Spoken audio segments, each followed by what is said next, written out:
નમસ્તે દોસ્તો, હું મનોજ ત્રિવેદી ફરીથી આ નવા વિડીયો સાથે મારી ઉન્નતિ કોચિંગ નામની ચેનલ પર તમારું સ્વાગત કરું છું।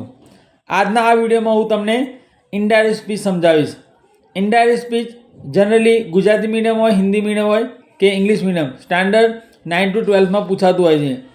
જે સ્ટુડન્ટ ઓલરેડી સબસ્ક્રાઈબ કરીને બેઠા છે અને નવા વિડીયોની નોટિફિકેશનની વેઇટિંગ કરે છે તો એમના માટે નવા વિડીયો બહુ યુઝફુલ અને નેસેસરી સાબિત થશે।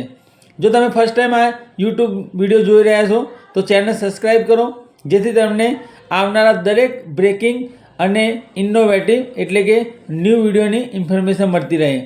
તો અહીંયા મેં એક પેરેગ્રાફ લીધો છે જેમાં ડૉક્ટર અને પેશન્ટ વચ્ચે કન્વર્ઝેશન છે એટલે વાતચીત છે।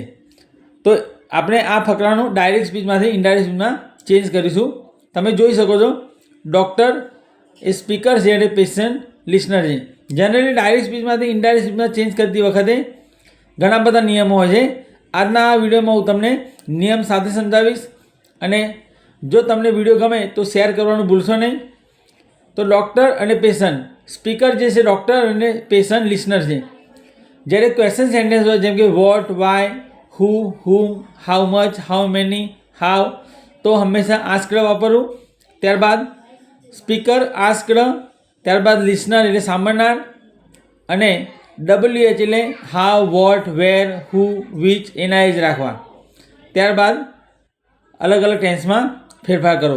હવે આપણે ડાયરેક્ટ આન્સર જોઈએ છે। Doctor says how are you now, પેશન્ટને પૂછે છે તો doctor asked patient how he was now. તો અહીંયા how he was then, are you એનું થશે he was, how he was then, THEN એટલે ધેન, પ્રશ્નાચિહ્ન નીકળી જશે દોસ્તો। હવે જ્યારે ક્વેશ્ચનનો આન્સર આપે ત્યારે હંમેશા આન્સરમાં રિપ્લાયડ અથવા આન્સર ધેટ લખવું। જો સ્પીકર પ્રશ્ન પૂછે અને લિસનર આન્સર આપે, આન્સર યસમાં હોય તો રિપ્લાયડ પોઝિટિવલી લખવું અથવા આન્સર પોઝિટિવલી। પરંતુ જો લિસનર સાંભળનાર આન્સર નોમાં આપે, નો આપેલું હોય તો તમારે યાદ રાખવું આન્સર નેગેટિવલી અથવા રિપ્લાયડ નેગેટિવલી લખવું। ત્યારબાદ ધેટ વડે વાક્ય જોડવું। તો અહીંયા પેશન્ટ જવાબ આપે છે એટલે patient replied that I feel. હવે આઈ ફીલ છે એટલે આઈનું હી થશે અને ફીલનું ભૂતકાળ ફેલ્ડ। તો patient replied that he felt much better નાવનું ધેન, THEN એટલે આન્સર આ રીતે બનશે patient replied that he felt much better then. હવે ડૉક્ટર કહે છે કન્ટિન્યુ ધ સેમ મેડિસિન, તો એ જ દવા ચાલુ રાખો।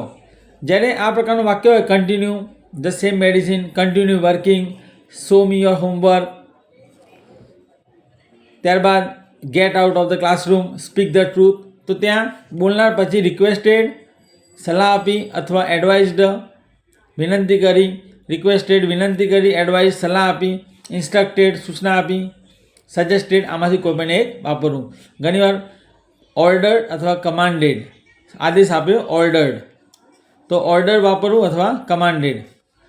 Doctor advised patient, doctor advised patient to continue the same medicine.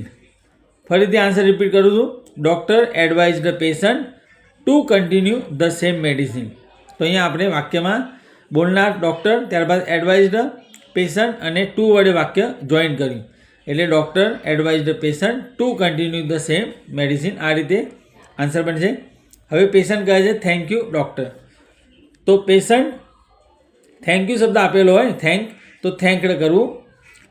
Patient thanked him, doctor એટલે હિમ અથવા હર, પેશન્ટ થેન્કડ હિમ ઓર હર, ડૉક્ટર નીકળી જશે કારણ કે એની જગ્યાએ આપણે પેશન્ટ થેન્કડ હિમ અથવા હર એટલે ડૉક્ટર માટે યુ વાપરેલું છે।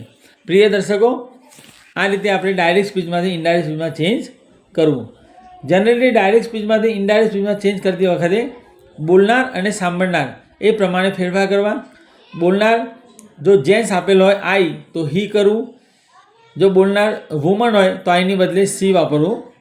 ત્યારબાદ માય સેલ્ફ હોય તો પુરુષ માટે હિમસેલ્ફ વાપરવું અને વુમન બોલનાર હોય તો માય સેલ્ફનું હર સેલ્ફ કરવું। તો ફરીથી મળીએ આપણે નવા વિડીયો સાથે.